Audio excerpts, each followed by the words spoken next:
एक आदमी नरेंद्र मोदी जी ने कहा, और नरेंद्र मोदी जी की गारंटी है, उधर किसकी गारंटी है? बोलने का तो कुछ भी बोल सकते हैं।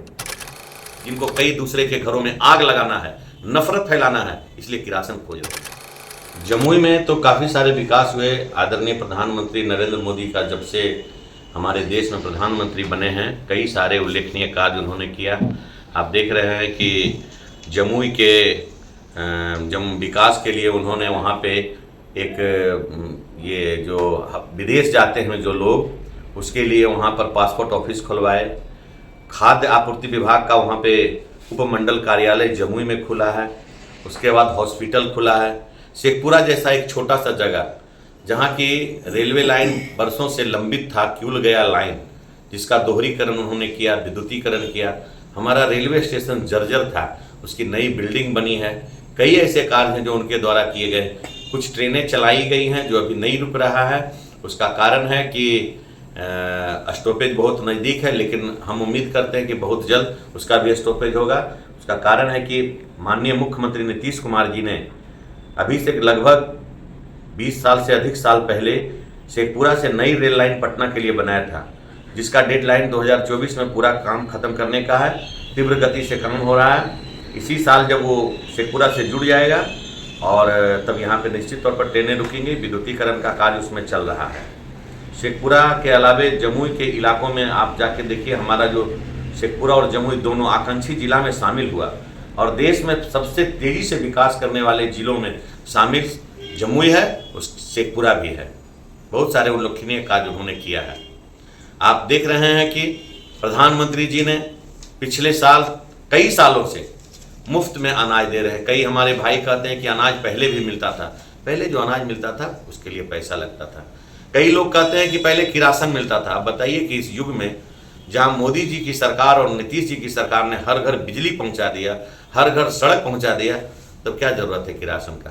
किरासन वो लोग खोजते हैं जिनको कई दूसरे के घरों में आग लगाना है, नफरत फैलाना है, इसलिए किरासन खोज रहे हैं। नरेंद्र मोदी जी की सरकार ने जो कहा था कि 15-15 लाख रुपया मिलेगा, मैं उन भाइयों को बताना चाहता हूं कि वो 15-15 लाख से अधिक की राशि लोगों को मिल रहा है आयुष्मान कार्ड के तहत। उनके इलाज कराने के लिए एक एक व्यक्ति को 5 लाख रुपया दे रहे हैं। प्रधानमंत्री जी ने देश में, हमारे देश में जो मरीजों की संख्या बढ़ रही है, औषधि केंद्र खोलने का काम किया।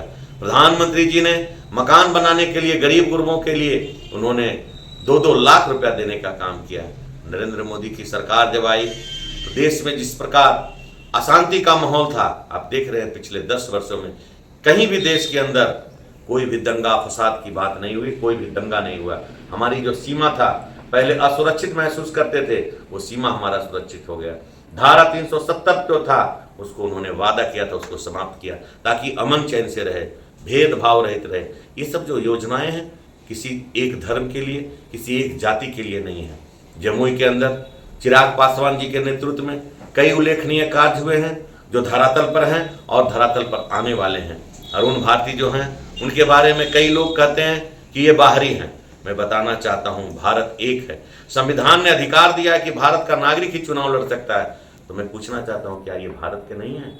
ये भारत के रहने वाले कहीं से भी चुनाव लड़ सकते हैं। ये नफरत की राजनीति पैदा करने वाले ये लोग कहते हैं दूसरे जिले के हैं। अब आप बताइए, आपसे मैं पूछना चाहता हूँ कि जो दूसरे लोग हैं उनके भी लोग तो चुनाव लड़ते हैं, कहीं से भी चुनाव लड़ सकते हैं। वो जब पढ़ के लंदन से आए तो बोलते हैं कि ये लंदन से पढ़ के आ रहे हैं। लंदन से पढ़ के आने पर सवाल कौन उठा रहा है? जो खुद नवमी फैले। उसको क्या पता कि प्रभु श्री राम जिनके आए राम नवमी है। प्रभु श्री राम ने भी जंगल में जाकर के शिक्षा ग्रहण करने का काम किया। प्रभु श्री कृष्ण ने शिक्षा ग्रहण करने के लिए जंगल में गए।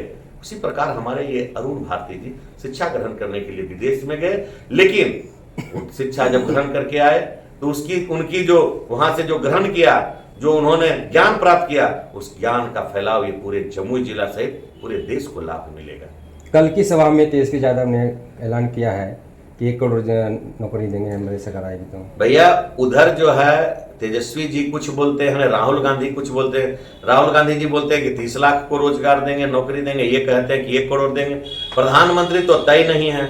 अब बताइए कि उस महागठबंधन में कितनी पार्टियां हैं, वो सब लोग बोल देंगे कि मैं इतना दूंगा, मैं उतना दूंगा। संयुक्त बोलते तब ने हमारे तरफ एक ही आदमी एनडीए गठबंधन से एक आदमी नरेंद्र मोदी जी ने कहा, और नरेंद्र मोदी जी की गारंटी है, उधर किसकी गारंटी है? बोलने का तो कुछ भी बोल सकते हैं।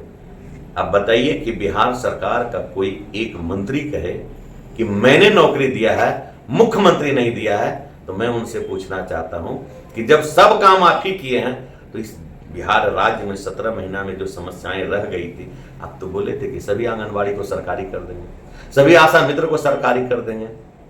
आप बोले थे कि डोमिसाइल नीति लाएंगे, बिहार राज्य का आदमी ही बहाल होगा। तो ये सब क्यों नहीं किए? तो ये सब नहीं किए तो प्रधान मुख्यमंत्री जी नहीं करने दिए, और मुख्यमंत्री जी बहाली किए तो बोले हम ही कर दिए। चुप चुप गाल थपथपाने से नहीं होगा। बिहार की जनता और देश की जनता देख रही है कि आदरणीय नरेंद्र मोदी जी और बिहार के यशस्वी मुख्यमंत्री नीतीश कुमार जी के नेतृत्व में एक सफल एनडीए गठबंधन सरकार चल रही है, और देश की जनता उनको पुनः तीसरी बार प्रधानमंत्री के रूप में बनाएगी, और अरुण भारती जी अपार बहुमत से चुनाव जीतेंगे। उन्होंने यह भी कहा है कि हम कलम देने का काम करते हैं, आप मोदी जी तलवार देने का काम। अरे उनके पिताजी लाठी रैली करते थे, तो क्या कलम देंगे? लाठी पिलावन, लाठी उठावन और तेल पिलावन करने वाले लोग आज कलम की बात कर रहे हैं। इसका सारा दिन नीतीश कुमार को जाता है। ये नीतीश कुमार के नारा को चुरा लिए हैं। नीतीश कुमार